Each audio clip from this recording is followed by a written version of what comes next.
কোরআনের অনেক জায়গায় আল্লাহ তাআলা নিজের পরিচয় দিয়েছেন। নিজের পরিচয় তিনি বিভিন্ন আয়াতে বিভিন্ন সূরায় পেশ করেছেন। তিনটি জায়গায় খুব এক্সক্লুসিভলি আল্লাহ তাআলা নিজের পরিচয় দিয়েছেন। এক হচ্ছে সূরা বাকারার 255 নম্বর আয়াতে, মানে আয়াতুল কুরসি। এর মধ্যে 9টা বাক্য আছে, 9টা বাক্য মিলে একটা আয়াত। এই আয়াতে আল্লাহ তাআলা খুব চমৎকার ভঙ্গিমায়, চমৎকার ভাষা শৈলী ব্যবহার করে, খুব উচ্চাঙ্গের আরবি সাহিত্য দিয়ে একটি আয়াত নাজিল করেছেন। এই আয়াতটার নাম হচ্ছে আয়াতুল কুরসি। বিশ্বনবী বলেন, মান কারা আয়াতুল কুরসি দুবুরা কুল্লি সালাতিন মাকতুবাতিন লাম ইয়ামনাহু মিন দুখুলিল জান্নাতি ইল্লাল মাউত। প্রত্যেক ফরজ নামাজের পরে যে আয়াতুল কুরসি পড়বে তার জান্নাতে যাওয়ার ক্ষেত্রে আর কোনো বাধা থাকে না, একটা জিনিস ছাড়া, সেটা হচ্ছে মৃত্যু, মরণ। লোকটা মরে না তাই জান্নাতে যায় না, মরলেই জান্নাতি। এই আয়াতুল কুরসির এই আয়াতে আল্লাহ তাআলা খুব স্পষ্টভাবে নিজের পরিচয় তুলে ধরেছেন। আবার সূরাতুল ইখলাসের ভেতরে আল্লাহ তাআলা খুব চমৎকার ভঙ্গিমায় তিনি নিজের পরিচয় তুলে ধরেছেন। অনুরূপভাবে সম্মানিত সুধী, আজকে আমি আমার খুতবার শুরুতে সূরা হাশরের শেষ 3 আয়াত তেলাওয়াত করেছি। মুখস্থ আছে না সবার?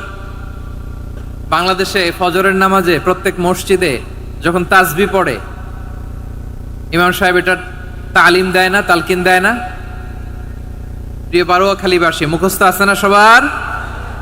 জি, ইনশাআল্লাহ আজকে সূরাতুল হাশরের এই শেষ 3 আয়াতের তাফসীর আপনাদের সামনে উপস্থাপন করার চেষ্টা করব ইনশাআল্লাহ। সূরা হাশরের শেষ 3 আয়াতেও আল্লাহ তাআলা খুব চমৎকার ভাবে নিজের পরিচয় তুলে ধরেছেন। আওয়াজ করে পড়ুন সুবহানাল্লাহ। আমরা সূরা হাশরের শেষ 3 আয়াতের তাফসীর আজকে আমরা শুনব।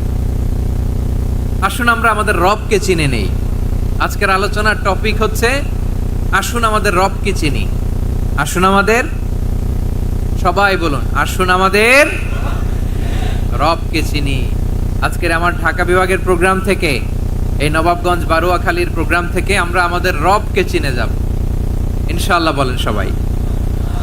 সূরা হাশরের শেষ 3 আয়াতের একটা বিশেষ ফজিলত আছে, এটা আপনারা পড়বেন। কি ফজিলত? বিষ্ণু ঈসা ইসলাম বলেন, মান ক্বালা হিনা ইউসবিহু সালাসা মাররাতিন আউযু বিল্লাহিস সামিউল আলিম মিনাশ শাইতানির রাজীম থুম্মা ক্বারা সালাসা আয়াতিন মিন আখিরি সূরাতিল হাশরি ওয়াক্কালাল্লাহু বিহি ৭০,০০০ মালাকিন ইউসাল্লুনা আলাইহি ওয়া ইন মাতা ফি যালিকাল ইয়াউমি মাতা শাহীদান। বিশ্বনবী মুহাম্মদুর রাসূলুল্লাহ সাল্লাল্লাহু আলাইহি ওয়াসাল্লাম ইরশাদ করেন, যে ব্যক্তি সকালবেলা 3 বার তেলাওয়াত করবে আউযু বিল্লাহিস সামিউল আলিম মিনাশ শাইতানির রাজীম, এরপরে সূরা হাশরের শেষ 3টি আয়াত তেলাওয়াত করবে, রব্বুল আলামিন ওই ব্যক্তির জন্য ৭০,০০০ ফেরেশতা নিয়োগ দিবেন যারা সারা দিন ওই লোকের জন্য মাগফিরাতের দোয়া করবে। শুধু এখানেই শেষ নয়, বিশ্বনবী ফরমান, ওয়া ইন মাতা ফি যালিকাল ইয়াউমি মাতা শাহীদান, ওই দিন যদি ওই ব্যক্তিটা ইন্তেকাল করে সে শহীদ হয়ে কিয়ামতের দিন আল্লাহর সামনে দাঁড়াবে। সকালবেলা যদি পড়েন 3 বার আউযু বিল্লাহিস সামিউল আলিম মিনাশ শাইতানির রাজীম 3 বার পড়ে সূরা হাশরের শেষ 3 আয়াত যদি তেলাওয়াত করেন, তাহলে আপনার জন্য আল্লাহ তাআলা ৭০,০০০ ফেরেশতা নিয়োগ করবে। সারা দিন তারা আপনার জন্য মাগফিরাতের দোয়া করবে, আর ওই দিন ইন্তেকাল করলে আল্লাহ তাআলা শহীদ হিসেবে আপনাকে কিয়ামতের দিন দাঁড় করাবে। সুবহানাল্লাহ। এত আস্তে। আবার সন্ধ্যাবেলায় যদি পড়েন, সারা রাতের জন্য ৭০,০০০ ফেরেশতা মাগফিরাতের দোয়া করবে। ওই রাতে মারা গেলে শাহাদাতের মৃত্যু নসিব হয়ে যাবে। এজন্য এই দোয়াটা পড়ার দরকার আছে না নাই? আযকারুস সাবাহি ওয়াল মাসা, সকাল সন্ধ্যার যে জিকির, এই জিকিরের অন্তর্ভুক্ত করে নেবেন এই ওয়াজিফাটা।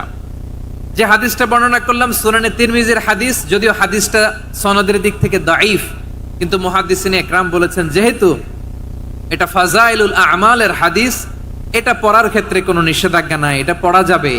তো সকাল সন্ধ্যা যদি সুযোগ হয় এই ওয়াজিফাটা যেন আমরা পড়ি। এই 3টি আয়াতের ভেতরে আল্লাহ তাআলা তার 14টি গুণবাচক নাম উল্লেখ করে দিয়েছেন। কয়টি? আওয়াজ করে বলেন তো। যারা শুনতে পেয়েছেন বলেন, এই 3টি আয়াতের মধ্যে আল্লাহর কয়টি সুন্দর সুন্দর গুণবাচক নাম আছে বলেন তো। কয়টি? সবাই বলেন কয়টি? 14টি গুণবাচক নাম, চমৎকার চমৎকার নাম। যে নামগুলো যদি আমরা আজকে পড়ি, শুনি, জানি, আল্লাহ তাআলা সম্পর্কে ব্যাপক ধারণা, ইন ডেপথ, আমার রব সম্পর্কে ইন ডেপথ নলেজ নিয়ে আজকে আমরা ফিরতে পারবো ইনশাআল্লাহ। বলেন সবাই।